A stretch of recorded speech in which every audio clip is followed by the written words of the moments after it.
ডোমজুড়ের নিব্রা মোড়ের কাছে 16 নম্বর জাতীয় সড়কের সার্ভিস রোডে দুটি গাড়ি মুখোমুখি চলে এলো চালকদের মধ্যে গন্ডগোল শুরু হয়ে যায়।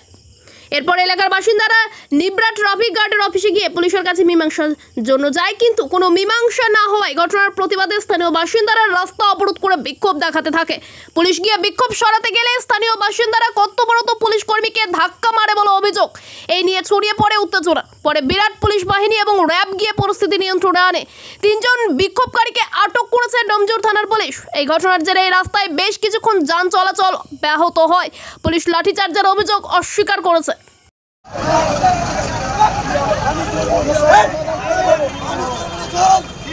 আমার কথা শুনুন, আমার একটা বন্ধু আছে, ঠিক আছে, আমার ভাগনা হয়, আমি চিনি, সব চিনি, আমার কাছে না কেউ।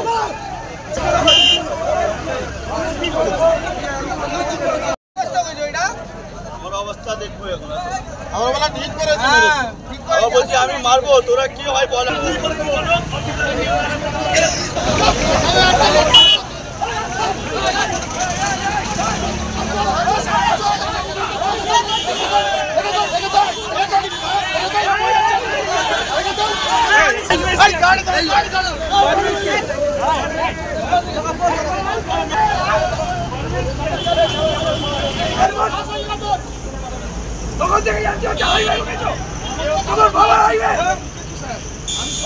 সার্ভিস রোড দিয়ে এলম্যাকের কাছে একটা গাড়ি উল্টো দিকে যাচ্ছিল, আর একটা যেহেতু ওটা বোতে চলে সার্ভিস রোডটা, তো ওর মাঝখানে একটা গাড়ি দুটো মুখোমুখি হয়ে যায়, দিয়ে সেই নিয়ে আমাদের ট্রাফিকের লোকের সাথে একটু মন কষাকষি ঝামেলা, সেইটা নিয়ে তারপর নিতেও গেছিলো, এখানে নিবড়া অফিসে ওরা এসেছিলো, এসে নিতে গেছিলো।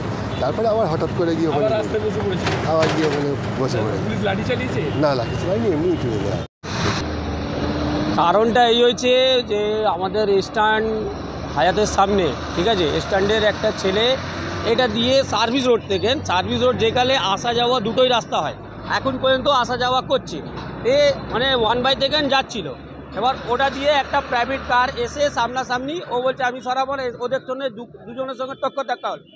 ট্রাফিক পুলিশ এসে ও একে বলেছে সাইড করার পর মানে ওর তো কোনো টক্কাটক্কি হয়েছে। তারপরে কে তারা গাজী বাবু যে এসছে, ওকে এসে চড় মেরে ওকে সাইডে নিয়ে ফেলে দিয়ে, ও তক্ক করে বলে যে আপনি আমাকে হাত তুললেন কেন। তারপরেও ও লাঠি দিয়ে চার্জ করেছে। ওটার জন্যে এইখানটা পাড়ার ছেলেরা, লোকাল লেডি যতটা আছে এইখানটা প্রতাপরাত করেছিল, ব্যাস। কিন্তু এটা অত্যাচার। একটা ট্রাফিক পুলিশ গায়ে হাত তোলার কি অধিকার? কেস দেবে, গাড়িটাকে সিজ করে দেবে, আচ্ছা ছাড়া কি করবে? কিন্তু ও কি থানার পুলিশ অফিসার যে গায়ে হাত তুলবে? কি এটা কি চুরি কেস? তার নাম হচ্ছে আমাদের ফেকু। হ্যাঁ, আমি স্পটেই ছিলাম। এখন সকাল থেকে না আমি এখানটা স্পটেই আছি। MD Firoz Ali. Comfortable mattress মানেই আরআরকে ম্যাট্রেস। ওয়ারেন্টি নয়, গ্যারেন্টি দেয় আরআরকে ম্যাট্রেস।